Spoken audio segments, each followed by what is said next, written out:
and then we'll get going. All right. So welcome everybody. I'm sure others are going to be trickling in here as we move along. Just want to thank you all for being here today. I know it's a Monday afternoon, and usually at least for me, that tends to be catch-up day. So really appreciate all of you taking time out of your days to be a part of the conversation here today. Also want to thank the Office of Student Financial Aid and Christina Riddle, who helped coordinate this. I think it's a great program, and I know it's new. The podcast series only been around really since October, and so I'm really hoping for big things for the series because it is a really cool concept, and hopefully today will help contribute to the discussion or the overall series that they're doing over there. So want to give my colleagues who will be co-presenting a chance to introduce themselves. I'll go ahead and introduce myself at the end. So Gary, do you want to get us started? So I'm Gary Morgan, pronouns are he, him, his. I work at Auburn University in a diversity capacity, specifically education. And I'm, Lewis, let me know if you want me to talk about my orientation to this topic.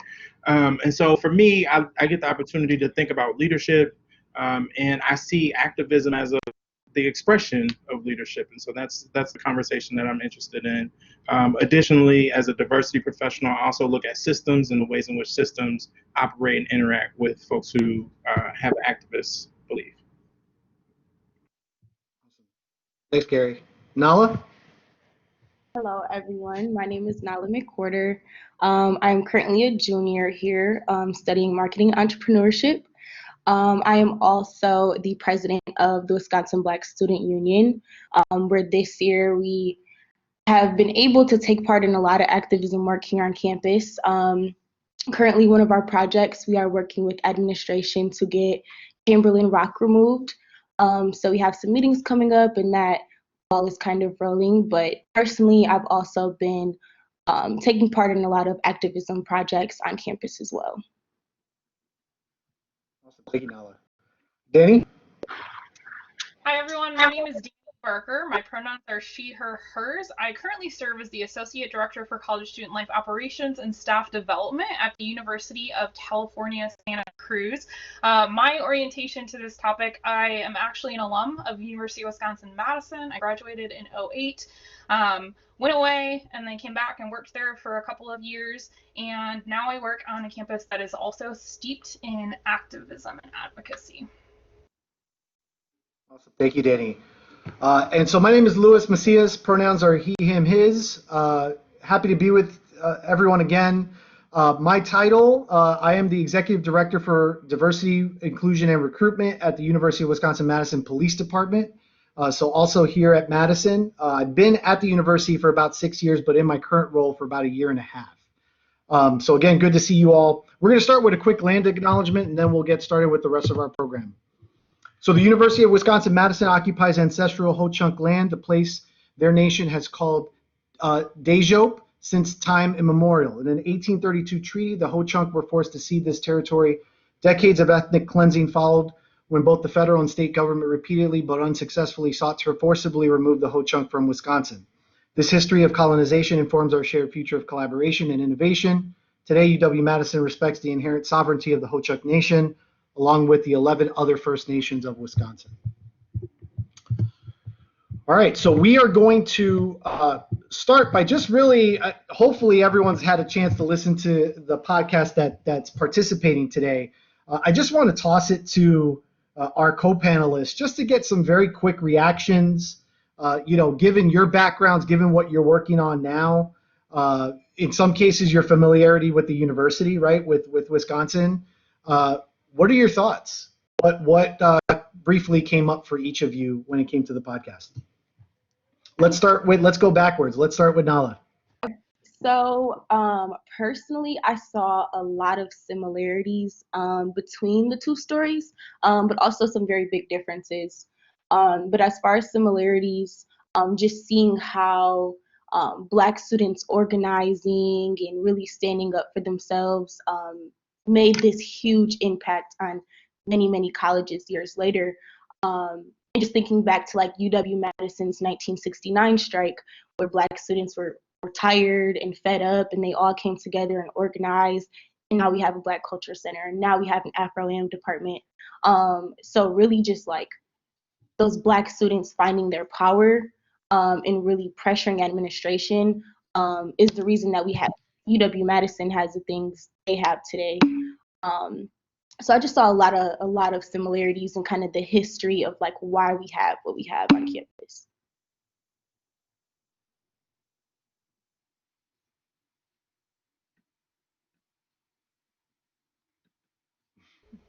Can you all see me?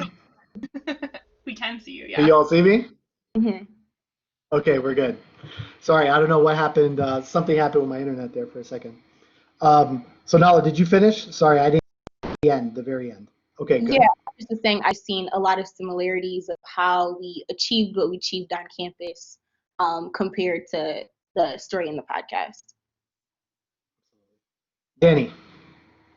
Yeah, I would say some similar thoughts were coming up because I actually majored in Afro-Am when I was at UW-Madison, and so for me it was thinking about how there were parallels in that story, and also there were pieces that were resonating with me being in California. You know, we're about an hour and a half from San Francisco State, depending on the traffic, and so thinking about what was happening so close to where we are and how that maybe informed some of the activism that happens on our campus here today. I thought that a couple of things were really interesting when the hosts of the podcast were talking about how we like to think today that it's really wild on campuses, but listening to the activists from this time really put that in perspective, right? Like it's nothing like it was when this was going on. And I think that one of the things that really stood out to me was when they were wrapping up, they were talking to one of the lead activists, and he talked about how even though they got what they were asking for, it didn't feel like victory because of all of the violence and what they had to go through. And that really, really stuck with me, right? Like at what cost? And so thinking about that a lot since I've listened to this podcast. Thank you, Danny. Gary. Yeah, so agreed. I echo what Nala and Danny both shared. But I will say again, as a person who naturally jumps to systems, I think the piece that stuck out for me was when I think it was called the Third World Federation. You all know what I'm talking about, right? They went to the president and saying, you know, hey, we also want students, right? And the system, right? The institution was like, oh, well, go ask them to share, right? Like, and then the ways in which systems pit these minoritized populations against each other, which I thought was a really I don't have the Wisconsin lens, but I do think I see that often. And then the other part for me was I went to SUNY Cortland and I walked into an African American Studies program, and it was what I think stood out for me personally was how easy it becomes to disconnect from the history, like that longevity of history, right? Somebody fought for that. I don't necessarily remember them, right? And so how easy is it for us to forget the folks who come before us and why we shouldn't do that? Thank you, Gary. And for me, really, I think all three of you have spoken to really what my big takeaway was, which is coalition building. You know, I think it's fascinating seeing, you know, if you would have just taken the BSU at that point in that story, you know, do they accomplish what they accomplished, right? Without engaging these other groups on campus and sort of reaching across and creating that coalition. And so I think through our discussion today, we're going to have lots of questions about the how around coalition building, right? The complexities, some of those pitfalls that we see in building coalitions that make it difficult, right? It sounds really nice. I think everyone on this call is like, yeah, partnership and coalitions and building teams and all that stuff. It sounds great.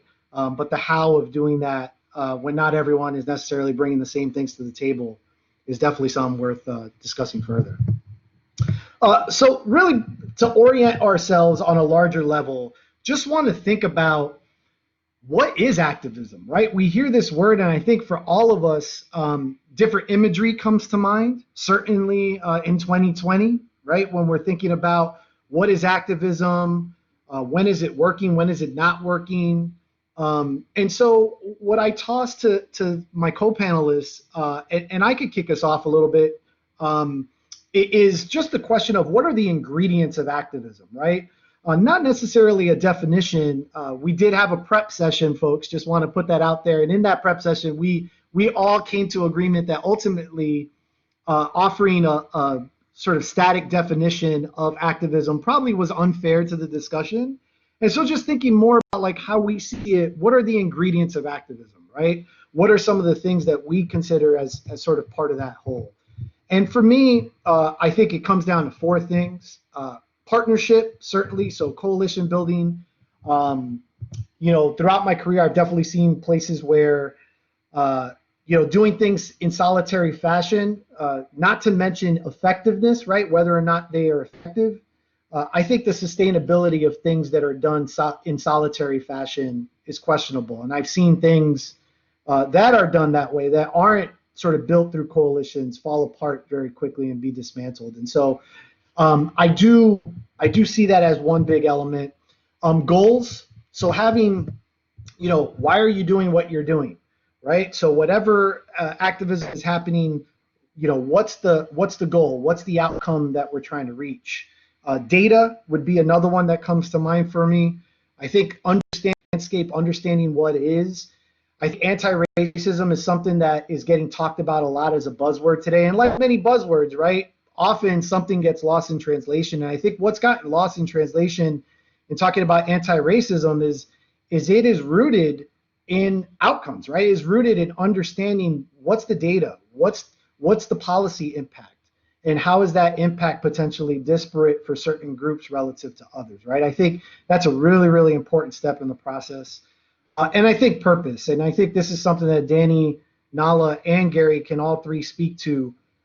This work is hard, right? And advocating for things that are so connected personally, connected to your identity, connected to who you are, your life experience, that can be really taxing. And ultimately, the purpose, the emotion, the heart that you bring into this work is what keeps you going, right? At the end of the day, that is sort of the magic that I think any activist should bring in, that keeps them going and keeps them persevering through what ultimately can be a lot of frustration. So, Danny, what do you think? I mean, you covered it, Lewis. We don't have a general definition, but like, wow, you really hit on all of the points there. I think that, a piece for me, and it's probably because significance is one of my top strengths. And so for me, it means that there has to be meaning and purpose behind everything that we're doing. I'm consistently asking why questions, right? And so in thinking about activism, I think that it always has to come back to that why and making sure that everything we're doing is with those outcomes in mind. And so for me, I think that activism is about a larger definition of what I feel like it is to be a leader and to be a human, a good human, right? Someone who is actively working to make positive change and create a more socially just world, right? And social justice is a goal and a process. So in understanding that, like, activism is probably never done. And for me, that is exhausting, right? Because it does take such a toll, because I think that we are activated because we see injustice. And oftentimes it is tied to the identities that we have or the people that we care about, right? Brian Stevenson talks about proximity and how proximity will get you to start working towards change. And so for me, I think that all of those pieces come together, and it's contextual, right? So like what it means for me to be an activist is not necessarily what it means for someone else to be an activist. And I think the piece that's really important, Gary talked about this a little bit already, but like changing systems. And so on our campus, you don't hear the word activist a lot, you hear the word accomplice, because the definition of an accomplice is someone who is actively working to change the systems for the better, and they are working with the people who are oppressed every single day to make sure that they're doing it in a way that is still inclusive. Thank you, Danny. Nala, what do you think? For me, I would say it's three things. So first, it's really coming into, whether it's an organization, a school, whatever it is, coming into a place and making that place better than when I left it. So, anything that's going on, making sure when I leave, like, it was better than before I came. Um, Another piece is you have to be passionate about it. Like, you're not gonna strive and be motivated to do something you're not passionate about. So making sure that the things that you are being an activist for or an accomplice for, that those are things that really resonate with you. And then also, I would say to be just very focused and strategic about what you're doing. And I know we'll probably talk about it a little later, but being emotional versus rational.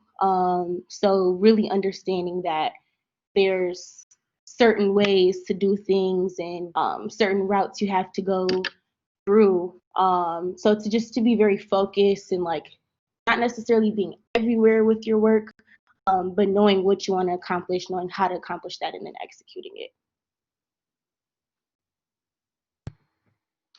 Yeah, thank you. And Gary, what do you got? How did I get to go last on this question, y'all? All right. So again, echoing everything, right? I guess what I would add here, right? So bringing my therapy lens, right, is I think a part of activism also has to be some reflection, right? So what I appreciated, to jump back to the podcast just briefly, is being able to say, I'm not good at this thing, and this person is already established here. How do I utilize that and leverage that existing partnership, existing knowledge, right? And so that requires reflection. It requires us to not be the I can do everything at all times, right? That level of understanding of self, but also understanding of a situation. I loved Danny bringing up proximity, connectedness on my list, right? And making sure that I'm doing this and seeing greater for people, right? I really appreciated that. And then in Nala talking about passion, right? Like this idea of a greater good, right? And recognizing that that's also perceived. And so the reason why reflection stood out for me is what if my perception of a greater good is off, right? And how might I expand my understanding of a greater good? And that also requires some level of reflection. Thank you. And so for the remainder, I mean, we're really going to jump in. That was really an introduction of sorts to kind of what we're thinking with the podcast. And hopefully now you all have a better sense of who we are. I think the next section is really going to delve into the specifics around the complexity of activism. And we've put together sort of a list of questions that'll help guide our discussion. Some will be directly related to the podcast. Some will just simply be proximate to the podcast, talking about activism generally. Want to encourage you all, if you're interested, we're going to have a Q&A here at the end. Toward the end of our session, it'll be about 15 minutes or so. If you have questions, if you have comments, Danny kicked us off in the chat section. Feel free to put those in there. As we go along, I'd love to highlight certain comments or certain thoughts that folks have, knowing that we're just four voices, right? At the end of the day, you all very likely heard the podcast in different ways, maybe had different insights, or just want to say, hey, I agree with so-and-so's insight, right? Feel free to do that in the chat window as we go along. So Nala had a perfect segue here when she spoke about her comments. So I'll start with activism here. And this is something certainly that I'd like all of us to be able to speak to our sort of present day experiences that we've had around this. And that is the question of, when we think of activism, is it inherently emotional or is it inherently rational? And when we had our sort of prep discussion on this, there was that tug of war, right? Of, I don't know. And I think we certainly were making the argument for both sides of that characterization. And so, Nala, I'll toss it to you first to tackle that. Yeah, for me, it's both. And I feel like you have to have a good mix of both. So for example, when, the George Floyd stuff was happening and Breonna Taylor was killed, George Floyd was killed, Jacob Blake was killed, like for me, that was all emotional. Because, I'm seeing my own kind get shot in the street, and nobody's being held accountable for it. So the spark of like, well, what do we do? There's stuff that needs to be changed in my own backyard here at UW. So like, where do we go from here as a president of a Black student union? So the ideas and the motivation and the passion, that all came from emotions. But then, really sitting down and figuring out, okay, well, what do we want to accomplish? And, what steps do we have to take? What people do we have to talk to get those things done? Like, that all has to come from a rational standpoint. And I think a lot of people kind of go wrong when it's just emotional, and they're angry and they're mad and they want to yell and they want to scream, which it's justified for a lot of reasons. But making sure that you hone in on that rational part, and you're really sitting and you're thinking, what are the goals, and just like leveraging different connections. So me personally, just for a little context, so about a year ago, I was talking to some other Black students here at the business school, and we were really just talking about how there is really no sense of community for minority students. It's hard to go into a class or the library, the commons, and find somebody that looks like you, or it's hard to see a professor that looks like you who can, maybe give you a connection or an internship.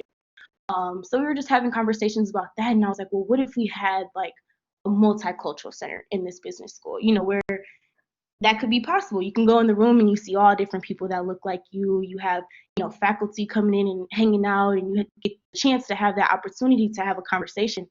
So I started a petition. And so before I started the petition, though, before I just kind of made noise, I sat down with some faculty members and said, hey, like, this is how we feel. This is what's going on. Like, this is what we want to do. How should I go about it? Like, how should I do it? Who should I talk to? And I think having those conversations gave me a lot of guidance. So, I had those conversations, I started the petition, and then boom, we're here a year later where there's a budget set aside for it and there's a planned opening date. So, that idea and that just, well, what if we had this, really was able to come to fruition because I was rational instead of being just like, at the business school, I was very rational about it. And I had those conversations like, how can we do this? How we can make this happen? So I think you should start off with those emotions. And I think that's what pushes it. But I think you really need to be rational if you really want an accomplishment, if you want to see those things actually come to play. Gary, I saw a lot of nodding and smiling during that. So you got to go next. I got thoughts. I will be honest that I am conflicted about the dichotomy of rational and emotional. I think it's both. I agree with that. I also don't know if that has to be the same person, right? Like I also feel like there could, if we're talking about partnership and coalition, I think we could have rational folks. And we can all strategic. I would also substitute that word with strategic folks. And then there are folks like your rage is justified, right? And I think that emotionality can and should show up. Recognizing that there's places for both of them, right? I think, and I think the challenge for me is when we see the very strategic, rational leader activists, they might be thought of as potentially selling out or some level of not being connected, not having proximity. And I think it's about being able to share both of those and making sure that your movement, the positive change that you're looking to create, has both emotionality and thoughtful strategic movement. So as I've been thinking about this, I've been like reflecting. So my favorite movie is Do the Right Thing.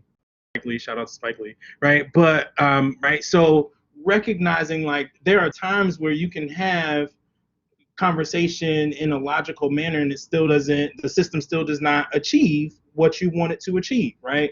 And I think this is what we've seen, right, in our in Do the Right Thing, if you are a fan of that movie as well, but also in our current today, right? Like I think we had a reaction because of emotionality. It wasn't because of strategy right away, right? Like it was emotionality that has created some level of awakening, and I think that is a reason why I wouldn't necessarily parse those two out.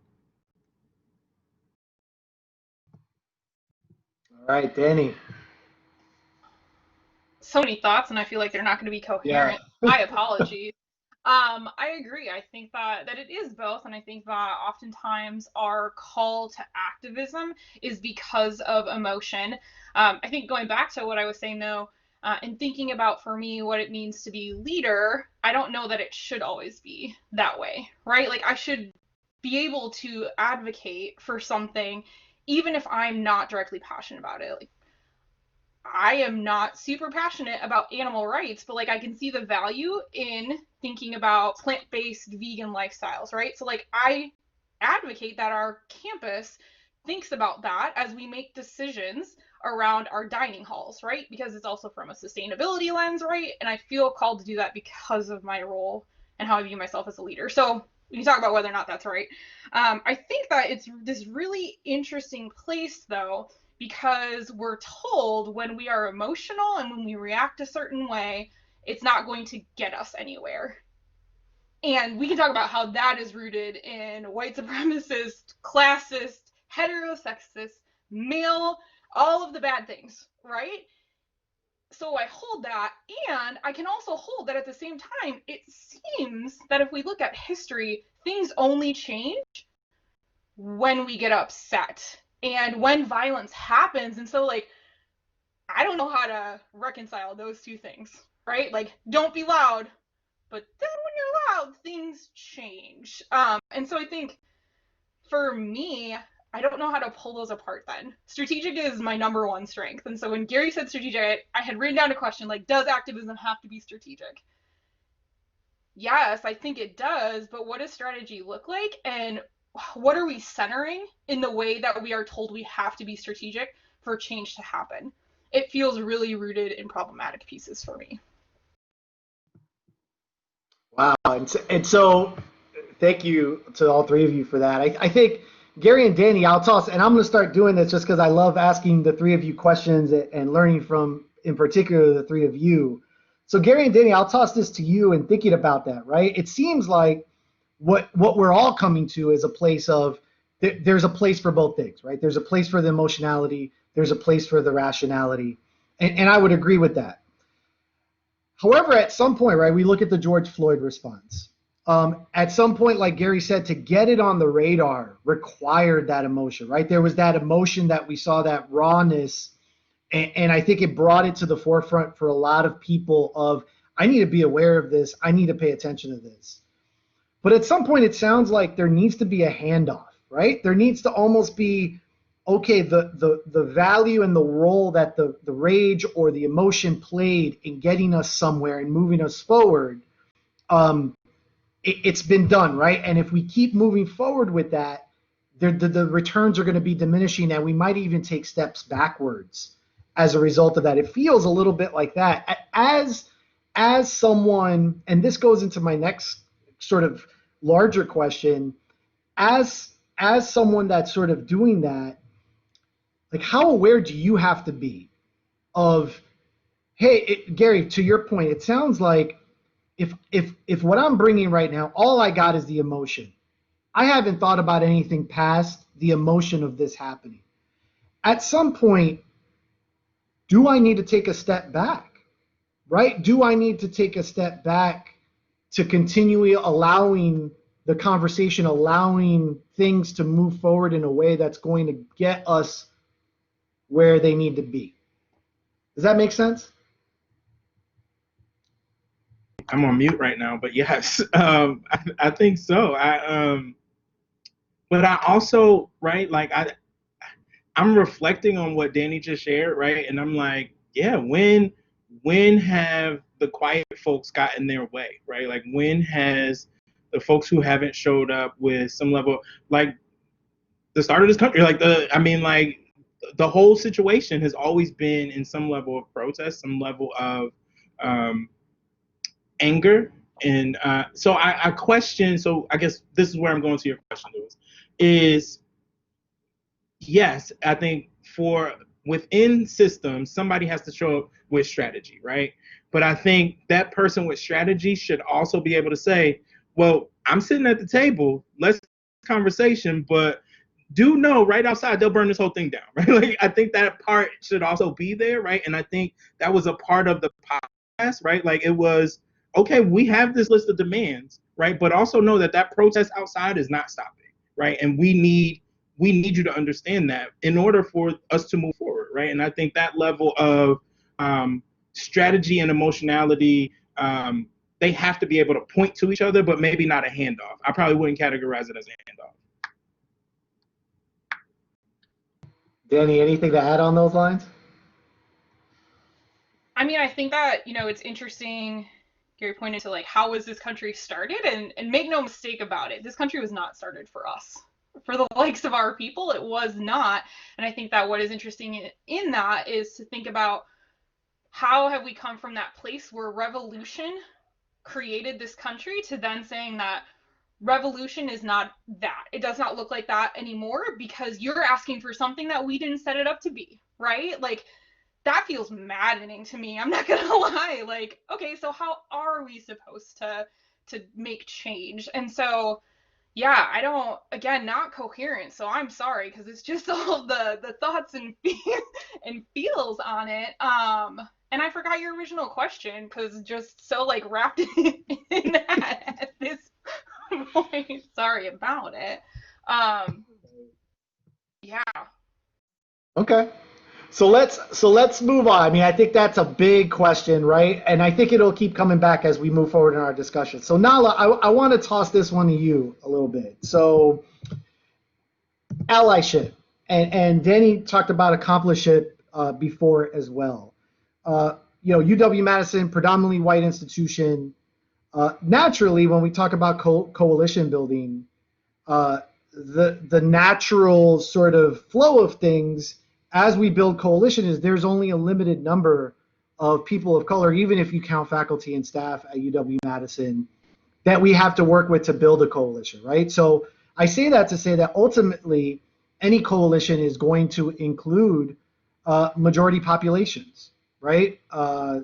And so how do you view that, Nala, right? As president of, obviously an organization that has a long history, not only at Wisconsin, but as we heard in the podcast, nationally, right? How do you view that coalition building when we're talking about crossing racial identities? For me, that's a big complexity right now, because there's so many performative allies. Like there's so many people that want to help or say they want to help or post Black Lives Matter, but that's all they're doing. And there's not many people at all that are really in positions of power that are reaching out. Hey, like, what can we do? How can we help? But we have had a few of those. We've had a few people in ASM reach out and really have a conversation with us and see where they can help. But it's hard because you kind of have to be like you have to try to judge somebody's character or try to see if like, hey, are they really with us or are they trying to just try to have a piece of the pie. So it's really difficult. And at UW-Madison, I feel like it's even more difficult because you don't really have those people reaching out. You don't really have those people in power that actually want to help. And so you try to have to build that coalition between just other people that look like you and that it truly impacts.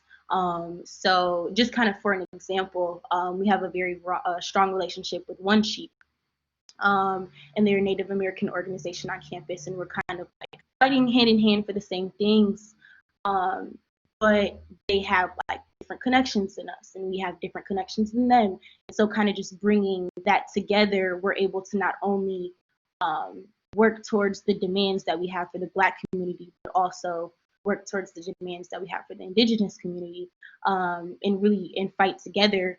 And even though the Black community is so small, and even though the Indigenous community is so small, just that partnership and that hand in hand, hey, you know, I scratch your back, you scratch mine. I think it's very, very powerful, and we've gotten super far.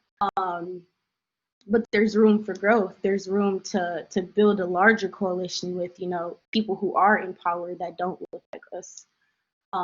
It's difficult. It's difficult to find those very genuine people who want to help and get that going, because there's not many. Yeah, thank you for that. And so let's shift gears a little bit. I think one area, and me, Danny, and Gary have talked about this pretty extensively, and Nala heard us having this conversation last week as we prepared for this session. You know, in the context of an institution of higher learning, you know, Danny, Gary, and I are part of the power structure, right? Being staff members at our respective institutions.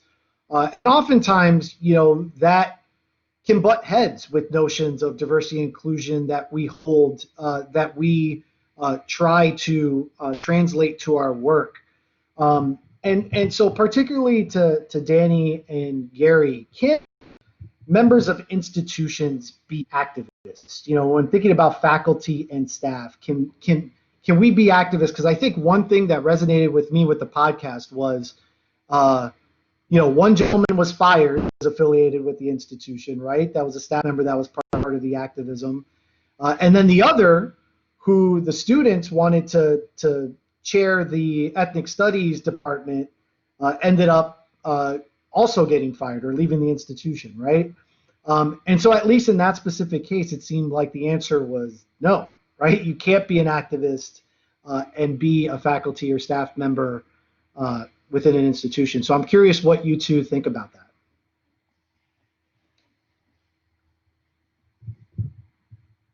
Danny? Yeah, so I think that it's complicated, right? I do think that, again, as a leader, as a human being, that it's my responsibility to be an activist. I think that given the context of my role as an employee who is paid by the institution, it might look a little bit different. It's contextual, again, right? So when I moved here, I realized very quickly that there were a lot of strikes, like a lot of strikes, actually. We probably have about 2 a quarter. And it's usually it's called AFSCME. So our dining workers are striking a lot for cost of living adjustments. And so when that happens, our staff, I work in housing, our staff in housing have it written into their job descriptions that in times of strike, we are called upon to help staff the dining halls. Some of our staff really struggle with this, right? Because they want to support our dining workers who are striking for really reasonable things. And at the end of the day, my job here is to support our students. Our students are the only reason I am here, right? It's the only reason I have a job. And so in that moment, I have to work in the dining hall. Our staff have to work in the dining hall to make sure that our students have access to food because they need food to live. And so part of the conversation that we've engaged with our professional staff on is how can you do both? Because you can do both, right? It might mean different things. It might not mean being on the picket line in that moment because you have to help serve food.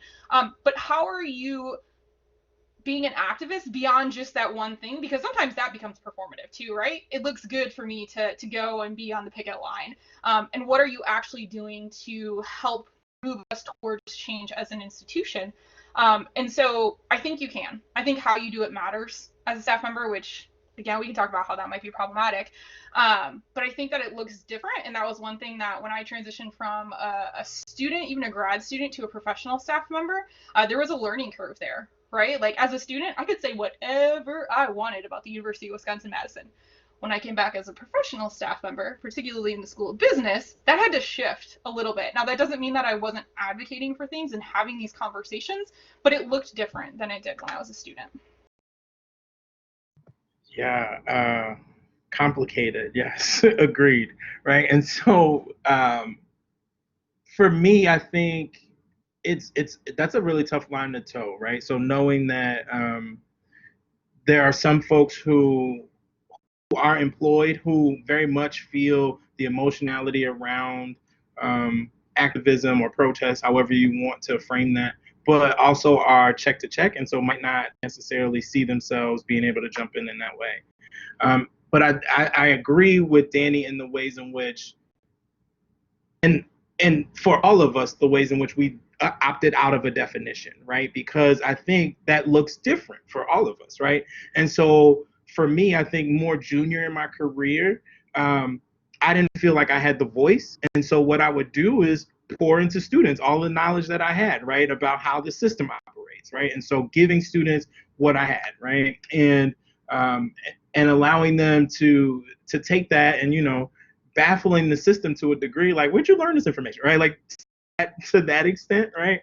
But I think now, a little more seasoned, a little more gray hair, I'm willing to ask some tough questions of the folks who get the opportunity to make change in policy, right? And so willing to jump in with questions and disagreement, right, in ways that maybe I wouldn't have earlier in my career. Also knowing, I think the temperature of the institution, right? So are we a conservative, risk-averse place that looks different, right? Versus maybe some institutions that might have more liberal leaning or protest culture. And so understanding, I think all of that is important for the staff member who's thinking about themselves as an activist as well.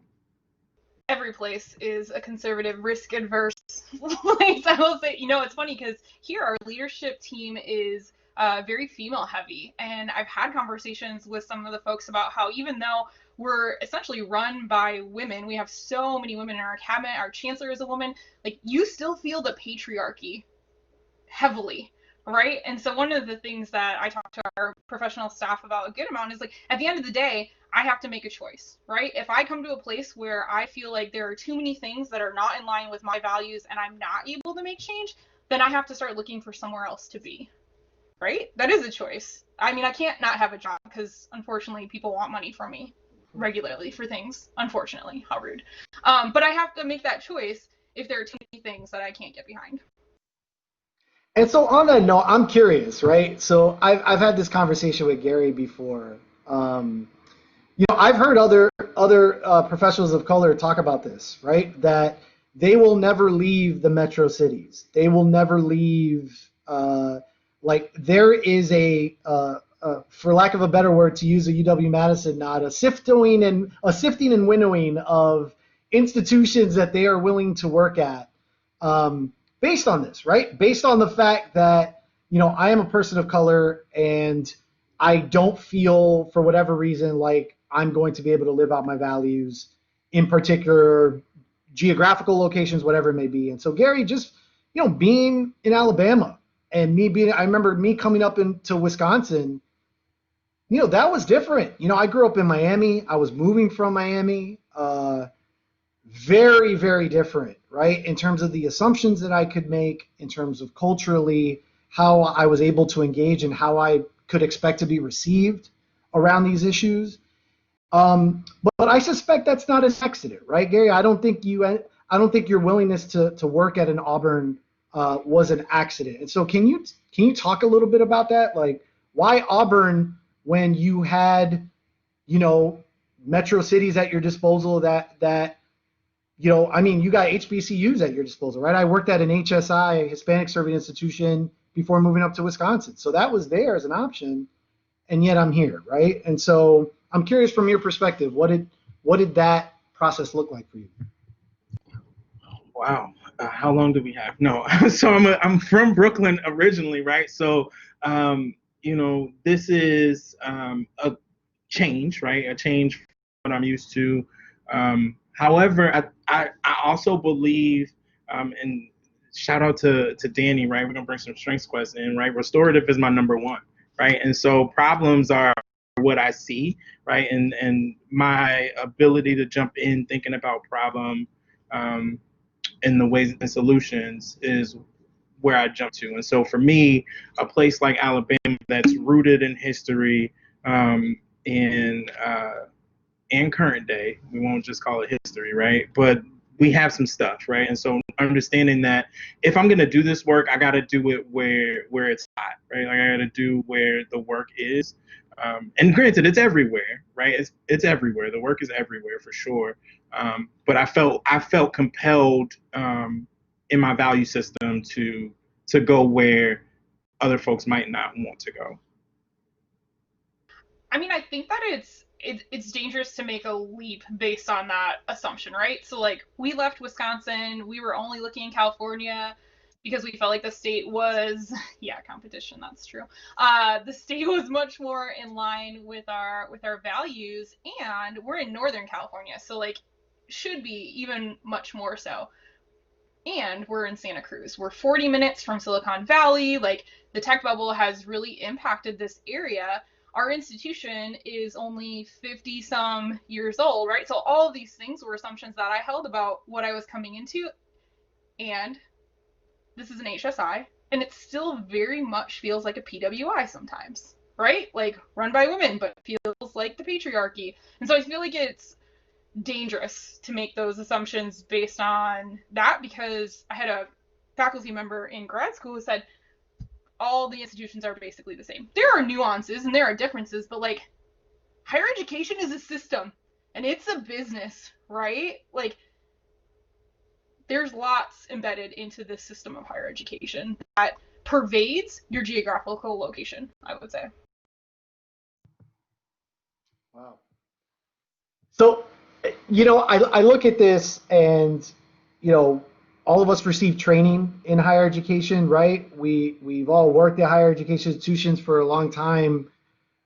Gary, something you said before resonated with me around like relishing the opportunity to tell students about like all this behind the scenes stuff that people don't, right? Like I've done the same thing, especially coming from an enrollment background.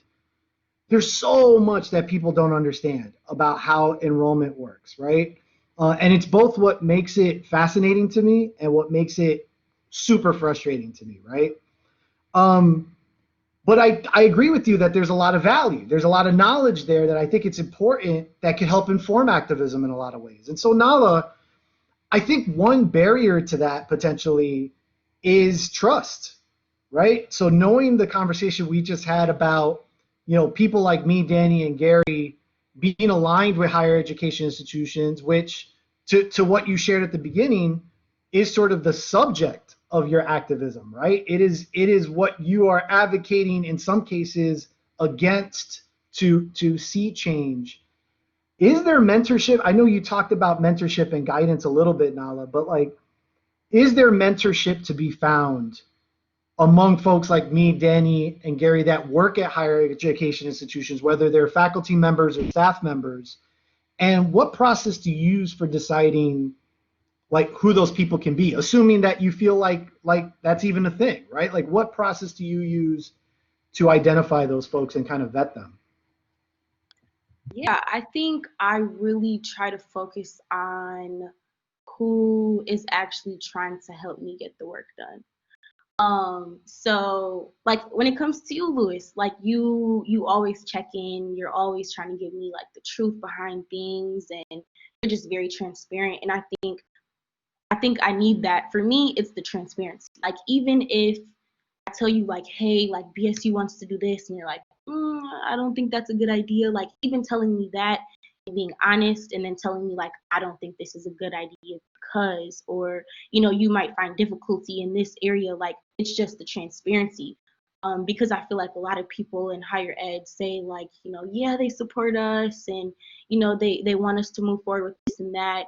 But there is no them doing things behind the scenes. They're not having those conversations in their workplaces. They're not trying to really rally behind us. So I really just try to look at people who are really helping us get the work done.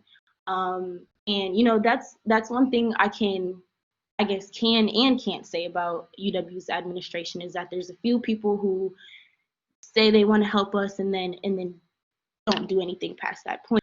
But there is a good 1 to 2 people in administration who really are trying to like help us see this through, and are really providing support and like are scheduling Zoom calls with us outside of their work hours just to, prep us for certain things.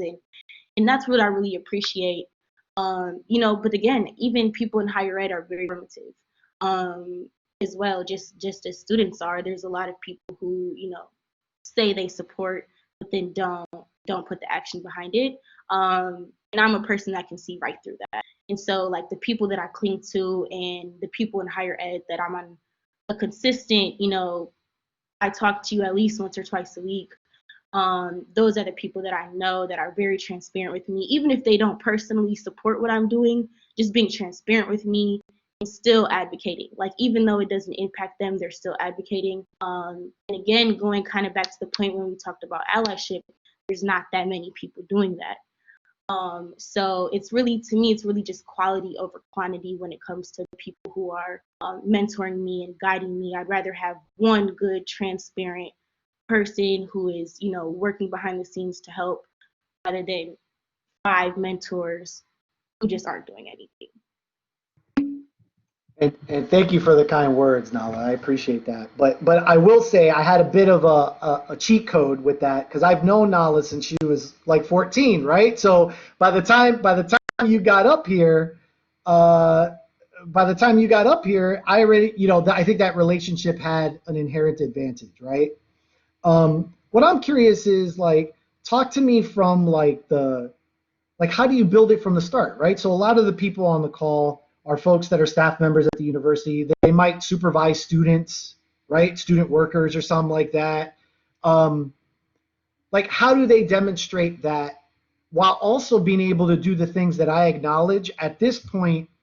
I have a bit of a privilege. Well, it's not a privilege because I earned it, right? I earned your trust to the point that I can disagree with you and push you on things that you may be thinking, right?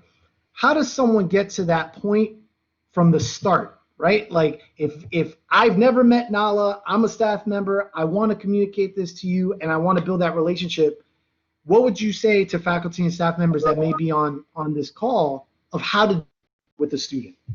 Yeah, I feel like it's all about building that relationship.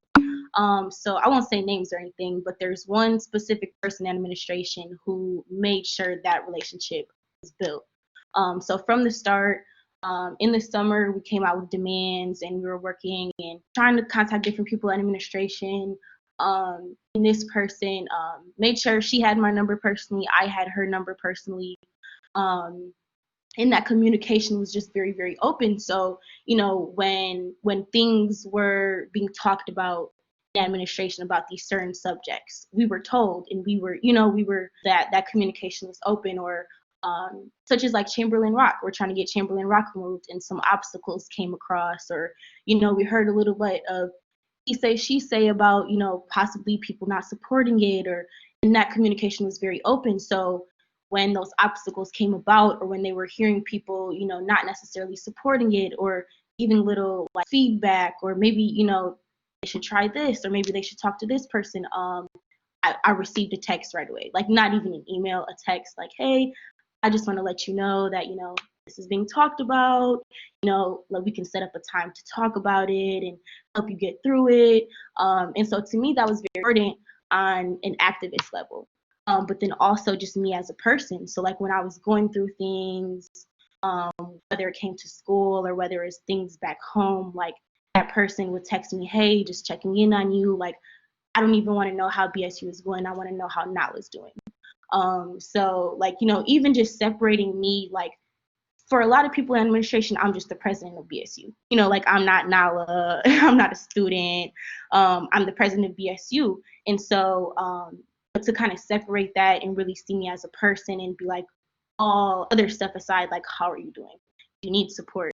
I'm starting a business and I came across a few obstacles trying to get some things done for my business. And that person was there to be like, okay, I can find you, I can find you resources, or I can try to help you with this. So before you try to, I feel like if you are a faculty member or staff member and you want to help or guide an organization or a person or a leader, just knowing that person first and really building that relationship and knowing that like a person, like check on that person, because activism is draining. Being a student at UW-Madison is quite the job itself. So just really building that relationship and knowing the person before you know the activist, I would say.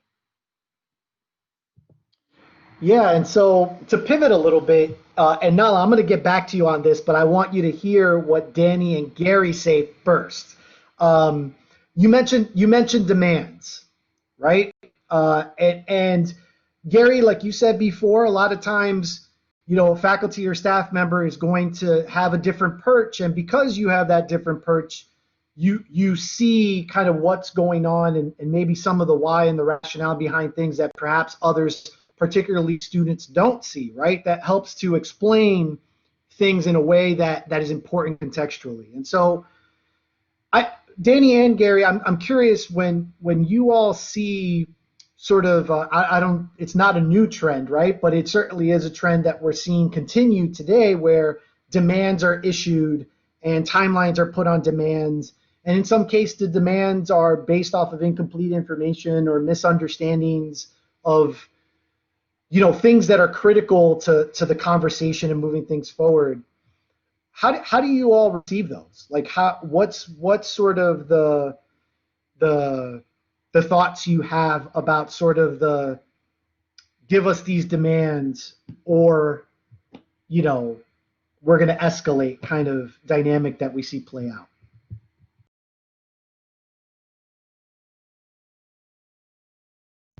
Danny, sorry. We'll start with you.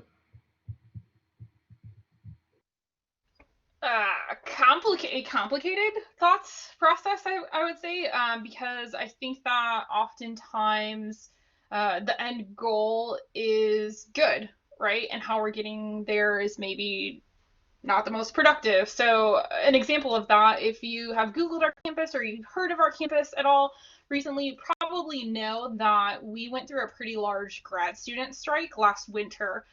They were striking for a cost of living adjustment because we live with proximity to Silicon Valley and it's really expensive. I pay $2,300 a month for a 1-bed, 1-bath, about 700 square feet. It's not an affordable place to live. And so they are justified in asking for more money, right? What they were demanding is that our administration renegotiate their contract, so our UCSC administration. And so for me, it was a little bit of a struggle because, again, like, the outcome is not unreasonable, but what they were asking for, how they were asking to get to that, was not possible because they were part of a union, UAW, United Auto Workers, that had agreed to a contract on their behalf and said, yes, this is what you can pay the grad students. And the contract was not necessarily between UAW and our campus, UCSC. It was between UAW and the University of California system, which is one of the largest in the nation, right? And so our grad students here were demanding that our administration essentially go back on that contract. And our administration was not a player in that contract, right? And so I think that they were so focused on that and stuck on that. Our administration was trying to say, okay, like, we can't do that because we're not a name in the contract. Can we talk about other things, right? Like, can we talk about working together to advocate that the city of Santa Cruz let us build affordable housing so that you don't have to compete with tech workers to live in the city, because that's not affordable. And they shot the administration down on a couple of different things like that. And so for me, I was frustrated because it's like, you can't shake hands with a fist, right? And it seemed like our administration was trying to shake hands and say, like, can we do something to help in good faith? Because we agree with your claims and we want to help, but we can't do exactly what you're asking us to do. So for me, I think I felt conflicted because I agree with what you're asking for, but how you're asking for it isn't possible. And it's not that our administration just doesn't want to do it. They can't do what you're asking them to do. So it's hard, right? And like, I think that part of the problem when you were talking, I was like, the problem is that we have not consistently been transparent from the go, right? If we have shared all of these pieces along the way and everyone is on the same page, we won't have an issue, right? Everyone will have all of the information. I think that's one of the struggles that I've had consistently in higher education. Like, why are we so secretive? Why can't we just be upfront about all the pieces so that we don't have to get frustrated with people who are asking for things that are not possible? They're asking for them because they don't know they're not possible. Gary, what are your thoughts? Yeah, I'm right there, and I plan on tweeting, and I hope to give you credit. Can't shake hands with a fist. I thought that was excellent. That's a really great point. But I think I think the way you started us out earlier, Lewis, around data, right? And I think that's where our students and folks who often are making demands of an institution, that's the part where, right, they have goals, they have some level of partnership, and they have purpose. But I think the data is where that relationship might slip. And I think that's where institutions aren't doing a really good job, right? And I think that's where, as Danny talked about, right, like what does transparency look like up front for when we get this list, putting all the context on the table, right? Like it shouldn't be that, there's folks are still demanding for something that is not even within our control, right? Within the institution's control. That should have been a conversation up front. Right? But I think what stands in the way, and I think throw back to the podcast, right? Like I think what we see is institutions don't want to be seen as losers, right? And that they've lost, right? And therefore, if I say yes to this set of demands, then everybody's going to come with a set of demands, right? And I think that's a faulty place to start with. But I think that's where our institutions are, because we are always playing the resource game, right? Like who gets that resource. And so knowing that if we can have that transparent conversation up front, we might not have to play that game. We might not have to play the zero-sum game, but then we can also have knowledgeable folks sitting down talking about what their needs are, right? Because I Danny's point, right? Like if I can't afford to live here, I can be a student here, right? And so understanding those issues up front and being able to point to what our goal is important. And so let me also add this in. So I've also been in love with design thinking recently, and they talk a great deal about defining the problem, right? And a successful definition of the problem allows us to get a better solution. And I think that's also a place where our institutions are not doing well. Yeah, so it's interesting. So Nala, I'm going to toss it back to you now, right? Having heard what the three of us have shared, and I echo a lot of what Gary and Danny said, in response to some of these demands, the answer sometimes is going to be no or no but, right? And that answer, that no, is not necessarily going to be reflective of suggesting that that someone is wrong, right? Or someone is not justified in advocating for what they're advocating for. But at the end of the day, the answer ultimately might be a no and a pivot, or a no because, right? In sort of building trust, like you said, in many cases, that demand is the first interaction that a student or a group of students is going to have with an administrator. And so can you talk about like that dilemma a little bit? And if the answer is no, how can we still proceed forward productively? And what's required, right? What's required from the administration end to keep that moving forward productively? But maybe what's also required from the student end to keep that conversation moving forward productively? How do you see that? On both ends, you have to be open-minded. You have to be able to compromise. You have to be able to accept a no and figure out, okay, if this isn't going to happen, well, then what can we do? Or if we can't do it this way, then how can we do it? So just like a dialogue. And I can say that's where UW-Madison is lacking, because we're just told no, like no. When it came down to wanting to get rid of Abraham Lincoln, we sat down with the chancellor. We gave a very powerful, emotional perspective from the president of One Sheik. She spoke, just about how, Abraham Lincoln and, the genocide of Native Americans and the stealing of their land, like how it has even affected her own tribe and her own family. And just talking about, how it affects those students who have to walk past it every day, and just giving a very, human perspective on this monument and, you know, how it affects her students. And it just was like a complete wall. Absolutely not. I won't debate it. Like, you know, those are literally words she said, like she won't debate it. You know, and then she was saying how we can talk about like contextualizing it. So we were like, okay, like, you know, this is a university. It's all about education. So if you're not going to remove it, like, let's talk about how we can educate people, so that they know the full picture. They don't know just, oh yeah, you know, he signed the Emancipation Proclamation for the slaves, but he also did this and he also had a role in that. So really educating people, because you're not going to get that in textbooks, because you see who those textbooks are written by, and you see the system in which those textbooks are given out, and they don't want you to know that. So as a university, how are you going to educate, you know? And it was crickets, like, I don't know. And then that burden was given to us, because then she said, you know, well, if I had, you know, a suggestion or advice, I would say, you know, to keep educating people and keep getting that momentum behind. And so I feel like as a student, you need to be open to compromise, and you need to be open to working with that administration, not just saying like, we want this and period. We're not going to talk about anything else. Like, we just want this.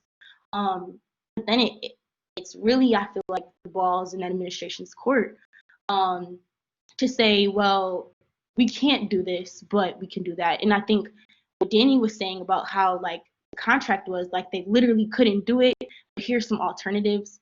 And that's what we haven't seen in UW. It's just, we can't do this, or not even we can't do this, we don't want to do this. It's not can't. They can take Abraham Lincoln down tomorrow if they wanted to, but they don't want to. And I feel like that's what it is. The things, and that's what was so important about sitting down and crafting these demands, is we crafted them to be reasonable, and we crafted them where there was areas for compromise. We didn't just craft them and say like, this is our demand, like there's no room for dialogue. We crafted them for there to be dialogue, and there to be ideas to come out of this, and compromise to come out of this, and we haven't, outside of Chamberlain Rock, we haven't gotten anywhere with really anything else. Oh, Danny raised her hand. Danny, you raised your hand? No. It was meant to just be when you were done talking, though. I didn't know it was going to be everyone. Sorry. Oh, we use Zoom as a campus. This is very different for me. But yeah, so I just was saying that, you know, like, if there was that transparency of UW saying like, we can't remove Abraham because X, Y, and Z. But to them, it's, we don't want to remove Abraham Lincoln because stakeholders will be mad at us. We don't want to remove Abraham Lincoln because the alumni will be mad at us. So it's hard. It's hard as a student who wants to compromise. Like, I'm a very reasonable and understanding person. Like, Lewis knows this. But it's just that power structure of like, we said no, and it's a no, like, you're dismissed. And I feel like that's what we're getting, which is why it's so hard to like accomplish anything, because we're really fighting. Like, we're really, really fighting. I think that's the piece that we haven't really explored and probably don't have time to explore. What happens when activism butts up against money? Because that's what it was. They're afraid that they're going to piss off alums and donors who had given a lot of money, and that they would stop giving money, or they would take money away. Lewis and I dealt with this a good number of times when we worked in the School of Business. And that's where I often felt frustration that it's like, okay, well, this is now a failure of nerve on the part of our leaders, because they're unwilling to engage in educational conversations with folks who have gotten their degree from this institution about why we need to make change, and how this is really just a natural flow of progress, right? This is not the place that it was when you went here in 1970, 1984, right? Yeah, it's interesting to bring Gary back in. There's something that Gary told me that he probably doesn't even remember he told me a long time ago, which was just an approach around diversity and inclusion, right? That so much of what we do as diversity and inclusion professionals is nudging, right? We're nudging, we're guiding, just because the way that chief diversity officer positions within higher education institutions rarely have direct power over specific functions, right? And so a lot of it, one thing he said was, and Gary, pardon me if I'm butchering this, but it was something to the effect of, you get folks to publicly commit to things and then you hold them to that, because then you have that, right? Then you have the public commitment. And for me, I think I've taken that approach of yeah,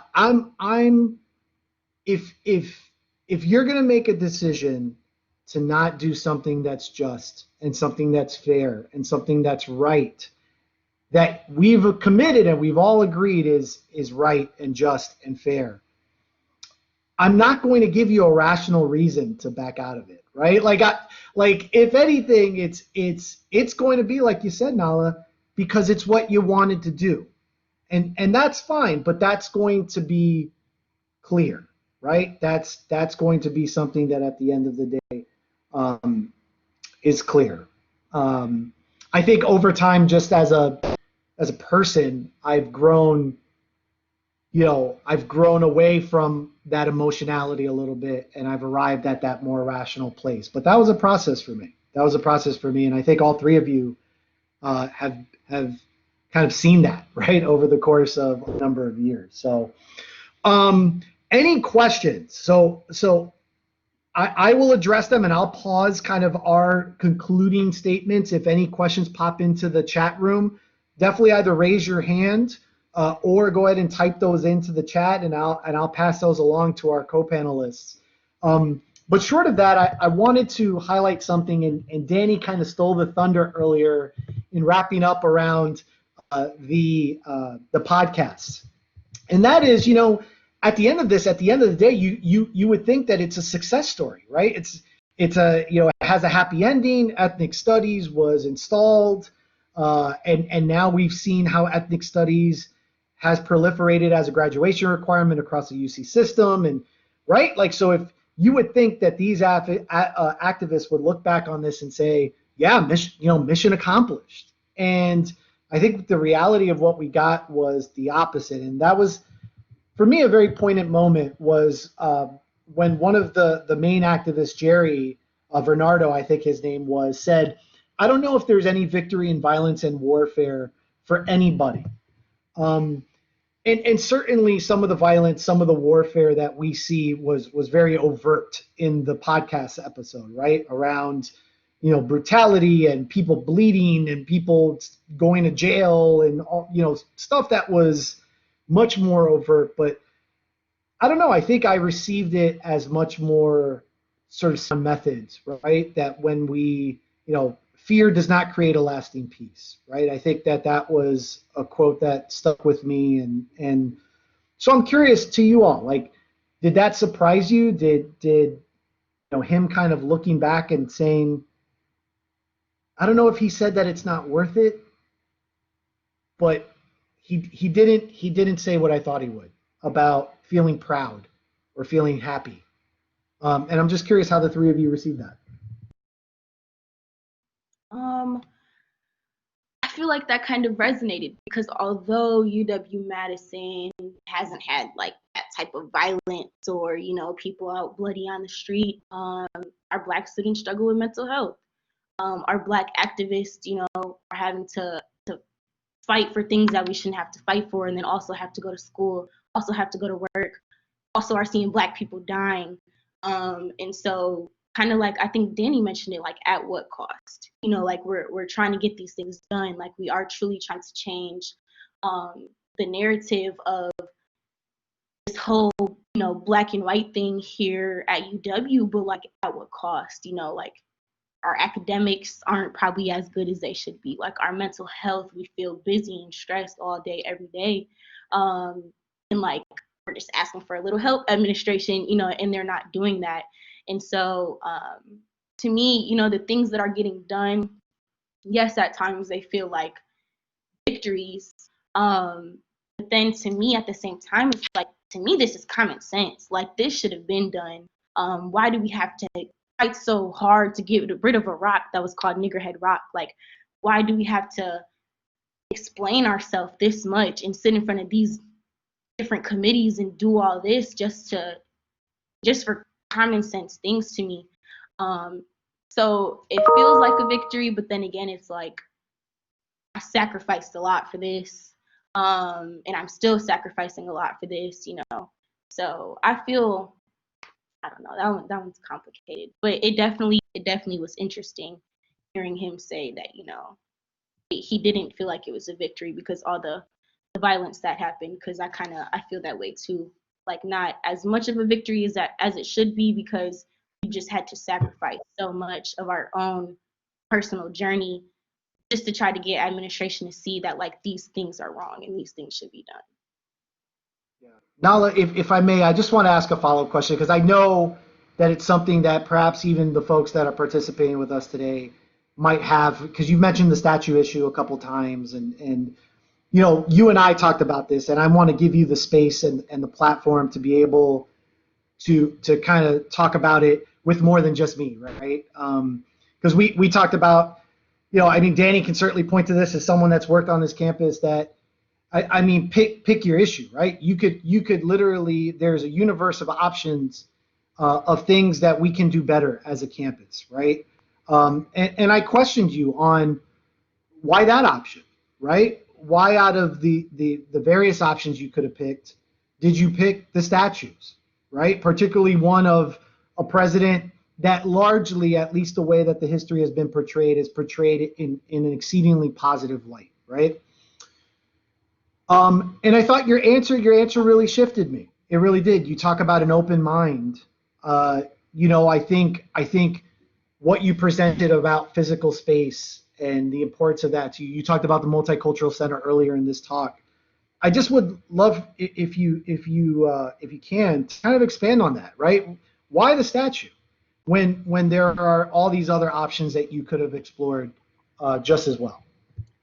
Yeah, so I get that a lot when it comes to Abe, you know, and even Black people, you know, ask me like, why would you want Abe removed? You know, he freed the slaves. You know, all the Black people loved him. And so I would say kind of two things. So, like you mentioned, physical space, and then you know, a lot of people also tell me, like, do you really think getting rid of a statue will improve the campus community and improve the campus climate? And my answer is yes. Because once you have an environment, just a physical environment that respects the people around it, I feel like it's kind of like a domino effect, right? Like you're getting rid of all these reminders and symbols of white supremacy. Now we have room to like build other statues that serve everybody. Once we take these down, and I feel like that's just, you know, removing Abe to me is a symbol of like reclaiming that land, because first of all, that's native land, and he's near or on native mounds, and so just what he stand for and like what he did to native people, to me it's just crazy that that's where he's at, and so like I said, the physical space, you're now like indigenous people get to reclaim that, you know, like he did these things to our community and he's on this land, like why, if he's gone, like, you know, they have that power back. But then again, you know, I've had this conversation with my mom, because, you know, even if it doesn't come down, I had a role in creating that dialogue. At least people are talking about it, like at least people who didn't know what he did, you know, to native people and what he said about Black people, at least they know now. And even if they don't support us removing it, they still know. Like you can't ignore the facts. And I think before we demanded Abe to be gone, and before we really made noise and we were having all these news interviews, a lot of people just didn't know. And you can't really punish ignorance, you can just educate. So, like even my mom said, you know, I was a little confused too when you guys started demanding Abe to be gone, because why Abe? And then she went back and she researched and she read some articles and she watched some videos and she was like, wow, like I didn't know that, you know, and now I know. And so I think the biggest piece for me is just education. Even if it doesn't come down, everybody's gonna know what he did, and you know, at least that dialogue is happening. So I think that just was the biggest piece for me. I'm a go big or go home type of person. I'm not just like, let's pick the smallest issue and work on the smallest issue. Like, no, let's pick the most biggest issue that's rooted in this big white supremacy, and like, let's uncover it all and let's expose everything. And I feel like that's what I did, because even though the chancellor said like, no, I'm not taking it down, we're not going to debate it, like, I had that opportunity to, like, even though I got a lot of hateful comments and, you know, a lot of messages, I had those few that were like, wow, I didn't know that. And you really were able to, you know, start that conversation and, you know, teach me something I didn't know. And I think, to me, that's the most important part. Thank you for that. Gary, Danny, any thoughts before we have this final wrap-up question and we wrap things up? I mean, I think that what's really interesting, if we think about Abe as an example, which even as a student I never really understood, but this idea that we're holding up someone because they did the most basic, decent human thing. Like, the only reason that he was able to sign the Emancipation Proclamation is because we were doing this terrible thing and holding people in slavery and bondage. And so it's like, that for me, I think it's symbolic, but in a way that matters. Like, what are we as an institution going to continue to praise and hold up as the standard for what people should be doing? And I think that the disheartening thing is that we, in requiring student activism and advocacy, we put students through the worst parts of the higher education system. We pull back the curtain and make them see all of that. And that like breaks my heart, actually. It makes me angry when I think about my time as a student, but it breaks my heart because that's not what higher education is supposed to do. And so I think part of it for me as a professional is struggling with that, right? Because I am part of this system, this institution that does that, and that doesn't feel good. Gary, what do you think? But I don't have Abe reference outside of what I know about him, but I don't know about UW's campus. But I would say,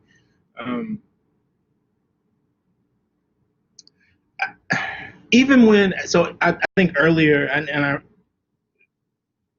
thoughts, right? And so when, in thinking about what Danny just shared, right, I think even the fact of sharing information with students and right and activating them with extra knowledge and extra that also feels really yucky, because that also lets us know, right, like, as a staff member, my voice means a lot less, right, because of the business, right, I'm an expenditure, not an asset, right? And so understanding that part of activism also makes me feel a little yucky about this situation. So. Yeah, and so I don't want to go down the rabbit hole of the statue, because, I mean, many thoughts, and I think that could be a whole discussion in and of itself. I mean, one thing that Gary didn't mention is that he came from NC State, North Carolina, in that area where there, I mean, Confederate monuments, right? And what is there a hierarchy of statues, right? Where is Abe different than Robert E. Lee? I don't know, right? And so that's a rhetorical question, Gary. I think we could go in if we wanted to for another hour and a half on that, but we won't.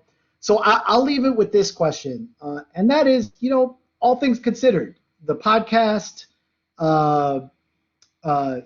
our discussion, what was shared, all of that, you know, for someone that's listening to this, what do you all want them to know, right? Like, let's keep it brief, but what would you want folks to know on this topic of activism as it relates to institutions of higher education? Gary, let's start with you.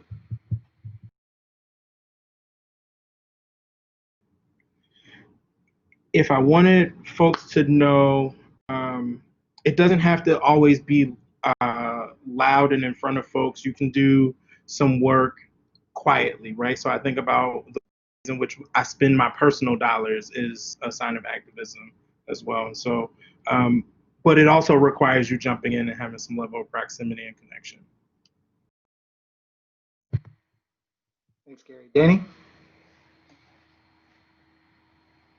I would say that, you know, we are called as human beings to do better for each other, and that it requires that we move even beyond this idea of allyship towards accompliceship, and that it really is about changing the systems, because that's the only way that true change is going to happen. Hello. Hi. Hello. Hi, can you hear us? Yes. Do you have a question? No, sorry. Okay, no worries. Nala, what do you got, Nala? I was gonna say, Gary, are you in my head? Because I was literally going to say the same words, that activism is not always loud. Um, Although BSU isn't out on the streets and protesting every day and, showing up at Bascom, that we are truly, getting work done. And we're having these meetings. And yes, it's okay if it's loud. Like that, it's okay. But it's not always loud. Sometimes things are being done behind closed doors, but they are being done. But yeah, it's not always seen, it's not always heard, but just knowing that it is going on. Yeah, and the thing I guess I would offer, it's probably a function of working in a police department for a year and a half and not being able to assume trust as someone that is a diversity and inclusion professional the way I have certainly when I was closer in an on-campus role, right? And I think that's, allyship, accompliship. Imperfect allies and accomplices are just as good as perfect ones sometimes, right? Like in the spirit of coalition building, I think, what we want are people that are coming together to move the work forward, right? And no one in that work is going to be perfect, and no one in that work is going to do the right thing every single time. And so, I think embracing that, and embracing the imperfections in us all, I think, is an important step in getting us where we need to be. So, I do want to say thank you to everyone who stuck with us through the whole session. I hope you all found this beneficial. I want to thank my co-panelists. They are three extremely special people, and I feel privileged every day to know all three of them. Want to thank Christina and the Office of Student Financial Aid for allowing us to have this forum. So thank you, everybody. Really appreciate it, and hope everyone has a safe rest of the fall semester. Christina, do you want to end with any words?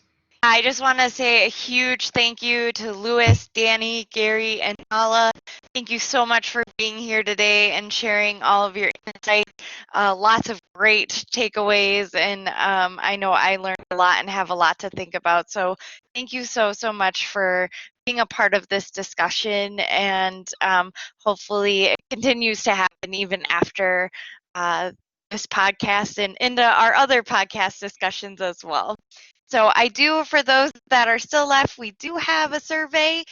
If you have a few minutes, even if not now, later to complete, just let us know what you thought of the session, and also topics for future podcast discussions. We'd greatly appreciate it. One last big thanks to Louis and the other panelists, and I hope everyone has a great evening. Thanks, everybody. Everyone take care. Appreciate it. Bye-bye.